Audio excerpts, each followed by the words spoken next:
Il-Kummissjoni għal ħarsien mill-abbuż sesswali se tkun immexxija mis-social worker Andrew Azzopardi.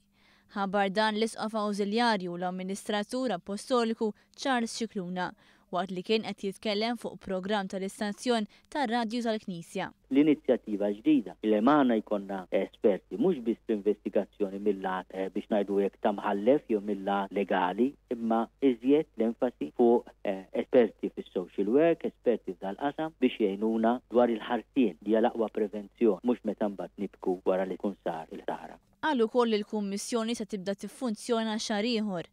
Preżentament Andrew Azzopardi huwa manager tal-ħarsien tat-tfal u adulti vulnerabbli fih dan l-Assoċjazzjoni tal-Futbol Ingliża. Huwa għandu 15-il sena esperjenza f'ħidma mat-tfal kemm bħala professjonista kif ukoll bħala volunteer.